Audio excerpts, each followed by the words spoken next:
This is Family Business Rules. With 4 decades in the trenches of a family business, Craig Wieland reveals the soul and fervor of families that are knit together by a business and secrets for blending family and business across the generations. Here's Craig Wieland. My guest this week is an iconic entrepreneur, a business leader, and a philanthropist. His name is Frank Stronach. He's 91 years old, but he's got more going on than most 41-year-olds. Frank has built one of the world's largest automotive supplier companies with 180,000 employees, over 400 factories in 34 different countries. While technically not a family business, he's certainly been in business with family, including his daughter Belinda and his nephew Warner over the years. I recently had the privilege of spending an afternoon with Frank at the headquarters of his new company in Toronto, which we'll delve into in a bit. Frank, welcome to the podcast. Craig, I want to correct you. You said 91 years old. I'm 91 years young, okay?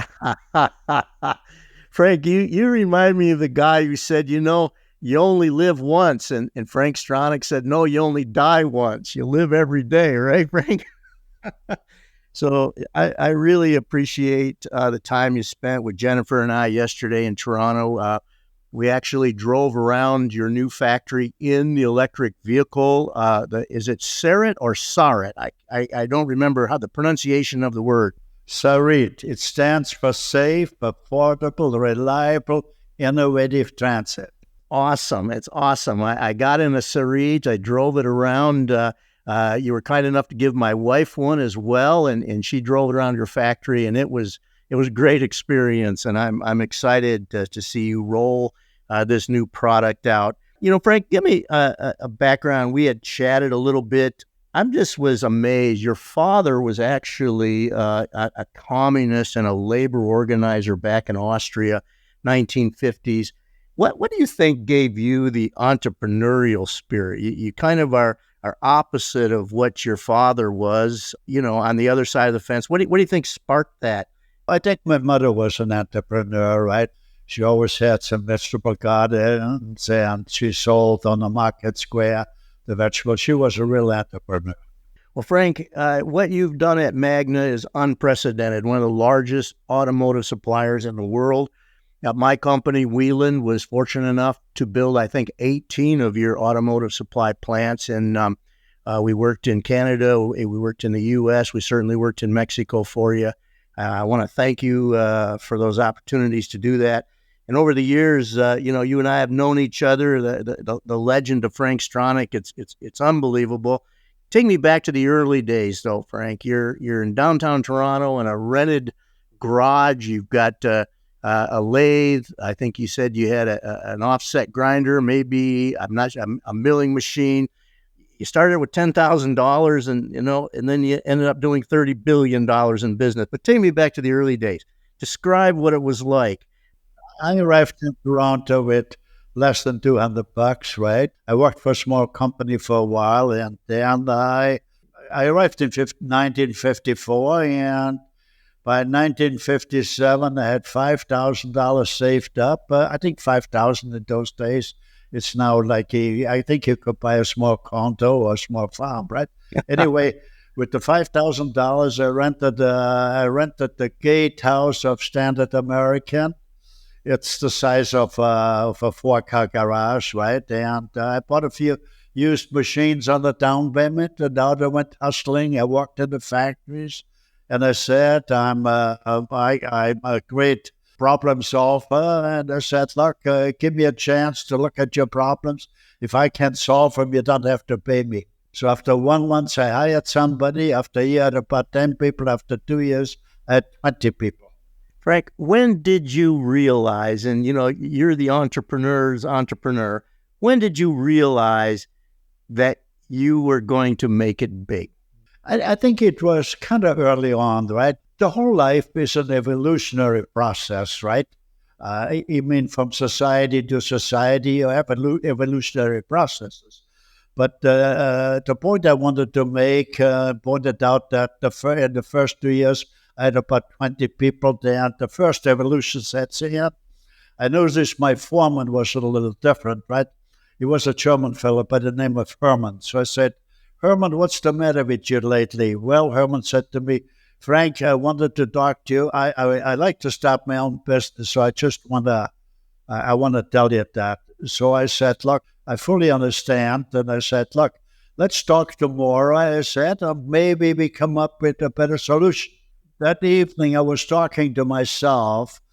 So when I asked myself the question, if that form's going to leave me, that would stifle my growth. I didn't like that. The next reason was, if that foreman's going to leave me, I got to do all the work myself. I like to leave less.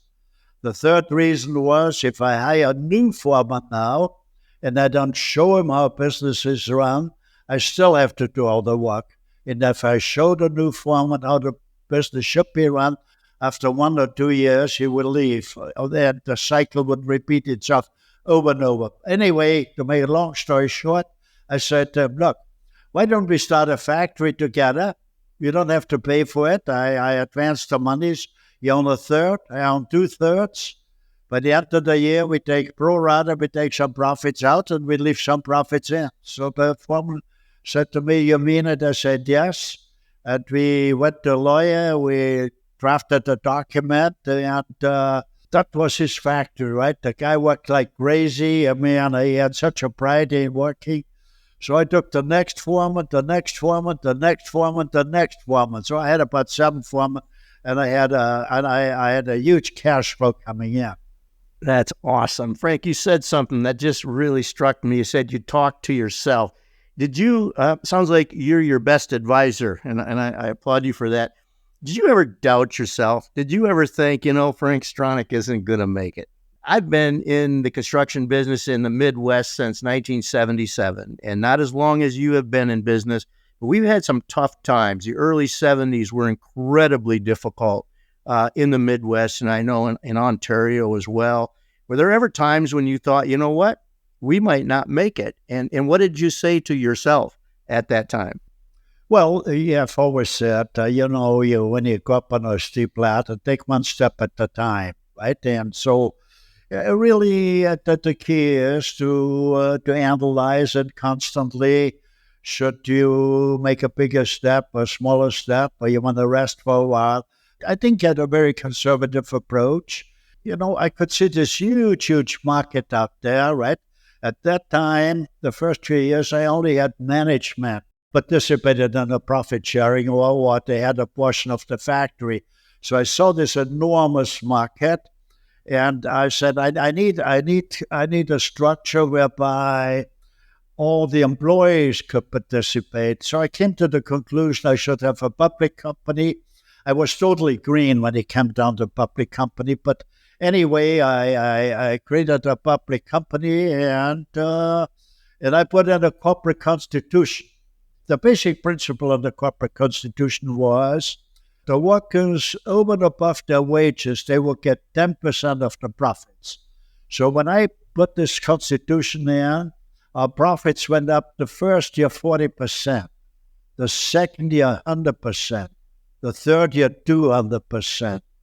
What I want to let businesses know, when you share with the employees, you release an energy of untold proportions. Yeah. Because the workers on the first day on the line up front, they can see what they have to make better. And when they share in a tangible term, you create something enormous. Yeah, I want to do a deep dive with you on that in just a little bit, because that's the other side of Frank Stronach that I'm not sure a lot of people understand. I mean, I think, I read the Magna Man, I read The Question of All Questions, I'm reading The Greed Factor, you're an author, I really, really enjoy your books. And I think that people are going to be surprised when we chat a little bit about some of these initiatives that you would like to see put in place from a business standpoint, not only a business standpoint, but even a governmental standpoint. I'd like to get at that in just a little bit, but I want to give my listeners a sense of, back in the old days, we used to call it your Rolodex. Remember, we used to have a Rolodex, and you could go there and you could find all of the people that you touch base with on maybe not a daily basis, but certainly a weekly or yearly or a monthly basis. Frank, we had lunch yesterday, and you were talking about some of the people that you've rubbed shoulders with business-wise, political-wise, over the years. My jaw dropped. I was stunned. Give us a few of the people that you've had the privilege of getting to know over the last 50 years in business around the world. Well, I showed you a little video, and I had, as you could see, Bill Clinton made some nice remarks about me, and I've met just about everybody from Trump to Bush to even Putin. I spent a lot of time. So basically, when you be younger, we all hustle a bit when we get younger to make some monies that we can live in dignity, that we could help the family. But when you get older, you sit back a bit and you ask yourself, what's life all about? I've been very blessed with a good mind and good health. But at the same time, I do say, it doesn't matter how smart you are. If the stars are not aligned, it won't work. So life has been incredibly great to me.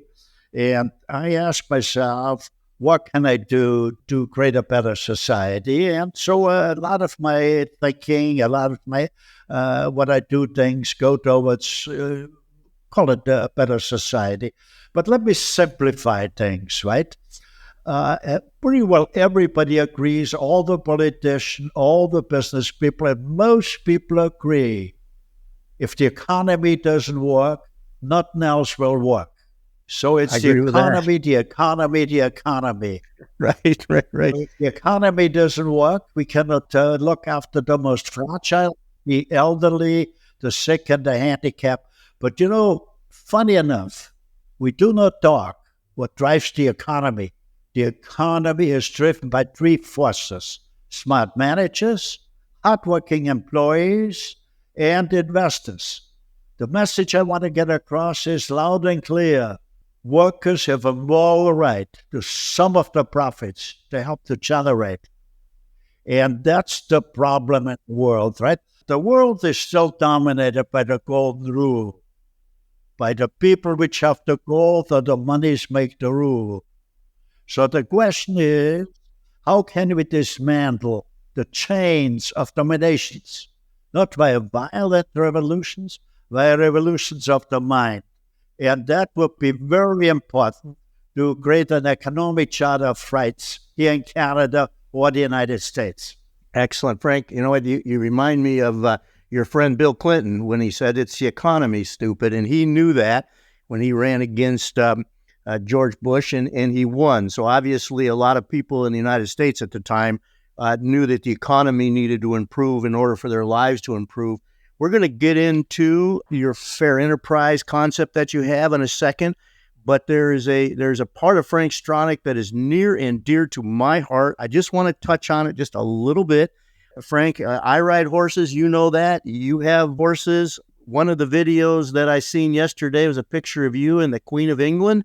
I have to ask you, when you met with the Queen, did you talk about horses? Because she was a tremendous horse lady, horse person, if you will. What did you talk to the Queen of England about? I've come to so many episodes, right? When the Queen was here the last time in Canada, in Toronto, on the racetrack, my horse won the Queen's Plate. Like every year, the biggest race in Canada was the Queen's Plate. So the Queen was here, and I knew she loves horses. So I kind of talked about horses. And she said to me, Frank, we're running out of time, but I really like to talk horses with you. Would you come to Windsor Castle if I sent you an invitation? I said, well, I would. Of course, I would love to. But something came up. I had to cancel. But a few weeks later, she went to my farm in Kentucky. And we spent about an hour alone. There were security guards a little further away, right? But we spent about an hour in the farm, and the Queen was a very graceful lady, a really lovely lady, and she loved horses, and she asked a really good question. She knew about confirmation. She knew a lot about horses, but fortunately, I had a few stallions which were champions, and she wanted to breed some of her mares to my stallions. And I said, look, I would be delighted that I can be of any service, right? She, a lovely, lovely lady. Frank, you're being modest. You own Ghost Zapper, the fastest horse ever recorded, if I'm correct. So that is awesome. The first 5 years, I worked 12 hours every day, including Saturday and Sunday. So after 5 years, I had a little money in the bank because early on, I was hungry. Hungry not because I wanted to lose weight. I was hungry, had no money to buy food. When you experience things like that, that's burned into your soul, right? So anyway, after 5 years, I had some money in the bank. I looked at the papers, riding horses for sale. I went to the first farm. I bought the first horse. It was a Saturday morning, and on Saturday afternoon, I was jumping. At that farm, I had a few racehorses. He took me to the racetrack. That was the first time I ever went to a racetrack. I found it very exciting. It was a great balance to all the technologies. I needed something. I wanted something which connected me with nature, and horses connected me with nature.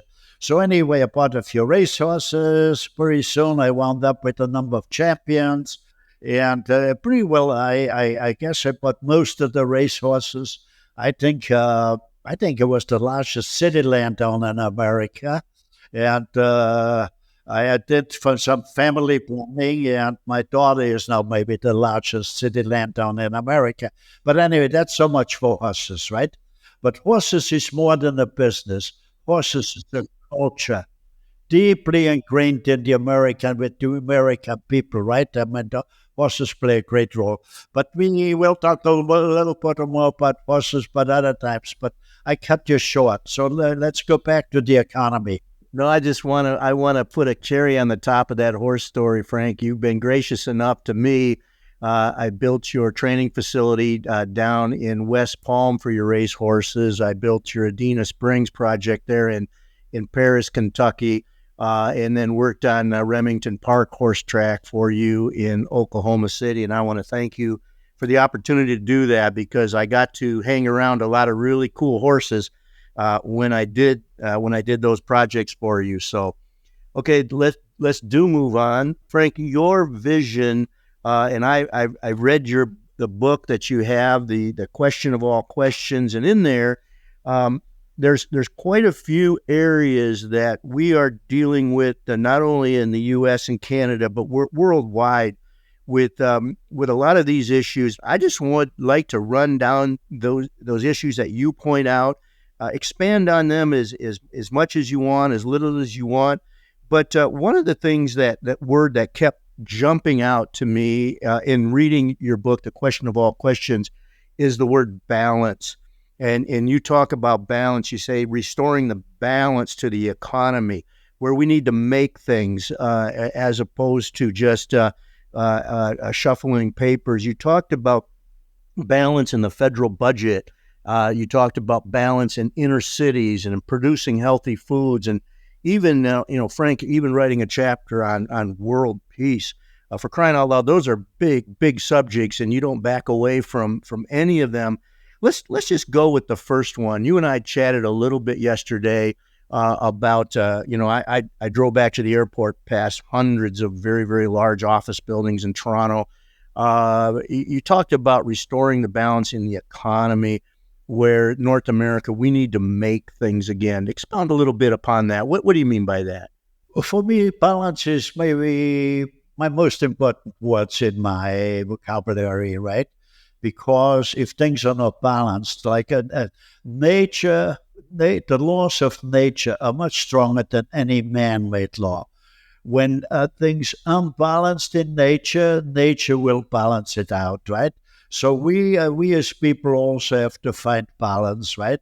But let me step back maybe 50 years. I remember 50 years ago when the first computers came on the market, the slogan was, if you got one of those computers, you could eliminate a total office floor. When I look around now in the cities, might it be Might it be New York, might it be Miami or Los Angeles, any city, or in Canada. I see 20 times more office buildings, right? High rises. What they do in there? They don't make products in there. It's regulations, financial transactions. So 50 years ago, we went away from the real economy. The real economy means making products. We went to a financial economy. So it's very, you can only, the living standards for people, you can only improve when you make things, okay? Not the financial transaction.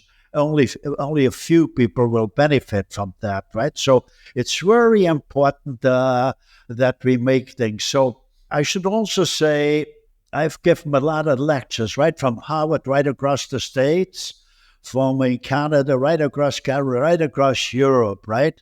It only dawned on me the last few years. What is the mandate of a university? As far as I'm concerned, the mandate is to teach young people how can we have a more civilized society. But we have great faculties in universities, great faculties in regards to medicine, technology, the arts, etc., etc. But we're missing the most important faculty. What structures do we need to create an ideal society? If we have no structure, if we have no thoughts, if we have nothing written down, how can we achieve a structure which would lead to an ideal society? So that is very, very important. We got to focus on that. I want to stop you there for a second, Frank, because these are big concepts, and I want to come back to that.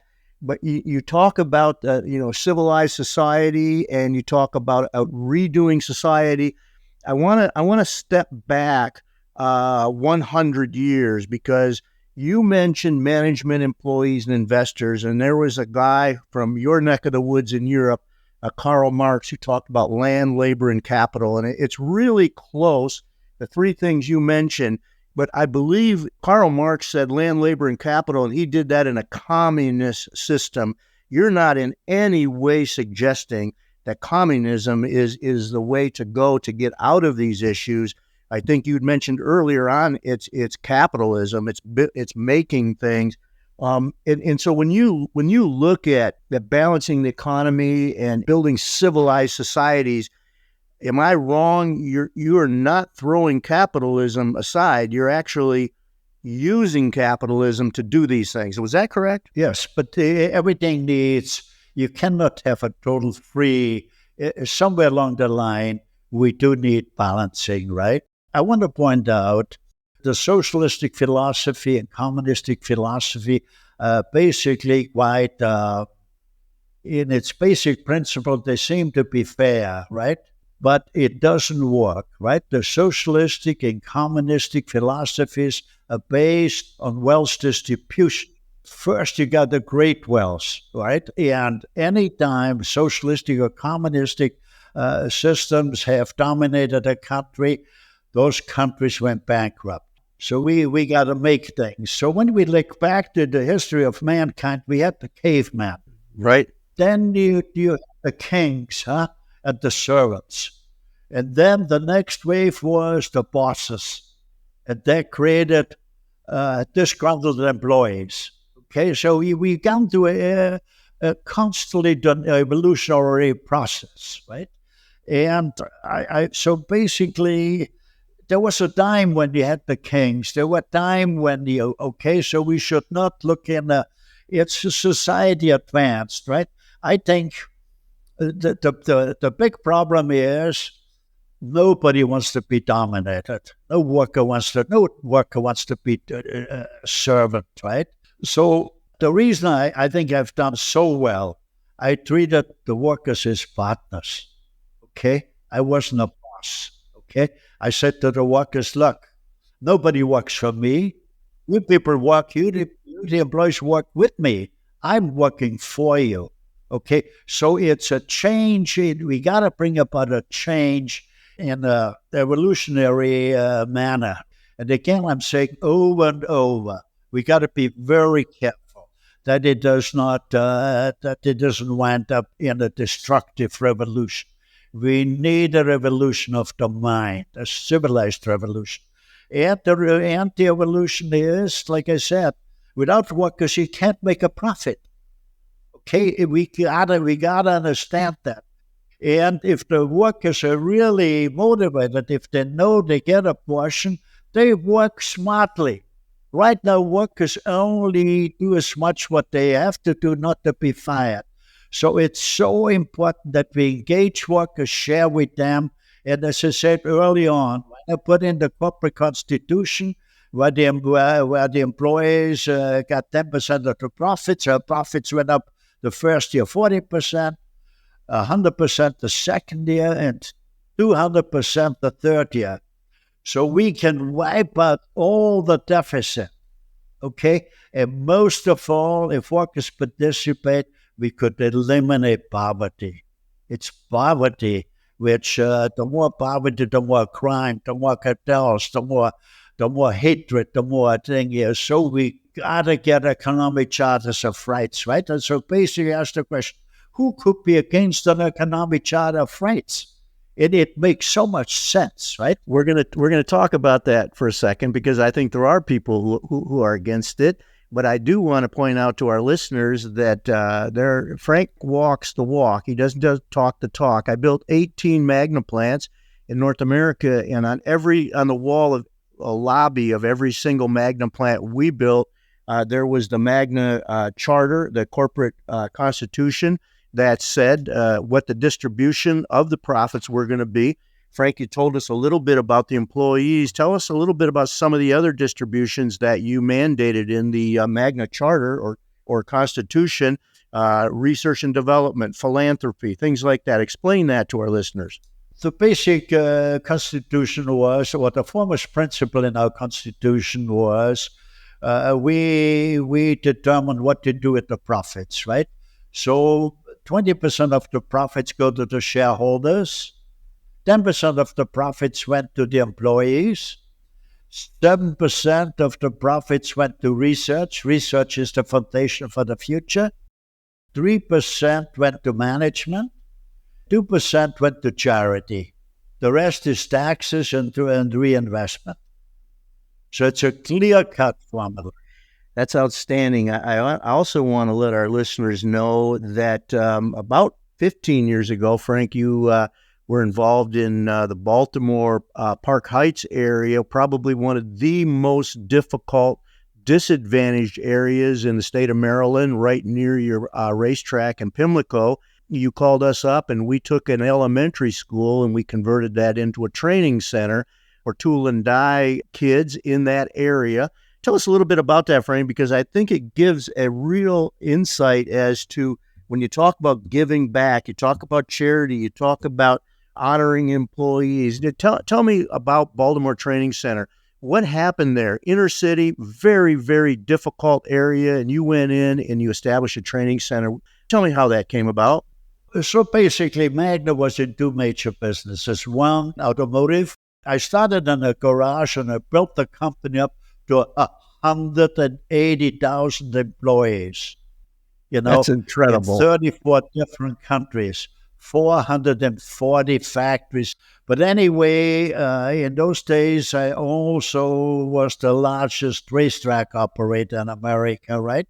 When I bought Pimlico, which Pimlico, they do the second ground of the triple ground jewel, right? It's called the Preakness. When I bought it, I knew I walk around, etc. And the backside, I mean, it's incredible when you could see the poverty there. I mean, it's beyond anything. I said to my people, I want to meet the black neighborhood leaders, right? I met them. I saw a high school totally run down, abandoned. I said, look, that school is right in that middle of the thing. I said, if you people, with your help, if you want to, I built it the most modern technical trade school. They were a little skeptical, 2 years later, when we opened up the school, it was maybe one of the most modern technical trade schools. Some had tears in their eyes. I gave them hope, tangible hope. And the whole idea was business doesn't discriminate, but business, you should only have managers which know the business, which understand the business, right? But the purpose there was we had very few black managers, right? We had, like I said, over 400 factories, very few black managers. So anyway, I asked my management team, I would like to meet the best black manager, right? It was a fellow down in a factory, managed a factory near Detroit. And he came to my office and said, look, I'm looking for somebody who's going to teach young black people the trades and the business, etc., etc. I said, would you like to do that? He said, would they ever? I was born in that area. Yeah. And many good people came out of that school. The guy's name is Paul Miles. I worked side by side with him during the construction of that project, and I was really impressed with him. What a difference that project has made to the Park Heights area of Baltimore. And I want to get into some of the other ways you've made a difference in the world, but we have to take a break. Next time on Family Business Rules, Frank Stronach, the legendary founder of Magna International, will lay out a roadmap for improving the United States. The United States is slipping somewhat now, and China is gaining. I would not like to live under the Chinese or Russian philosophies, the communistic, right? So we got to be very careful. Do we have a strong America? The only way we can have a strong America if we get the workers on site participating at a personal profits. We could eliminate the debt within 15 years or 20 years. You've been listening to Family Business Rules. If you'd like to gain invaluable and practical insights on leadership, communication, and maintaining great relationships, both at work and at home, connect with Craig at craigwieland.com.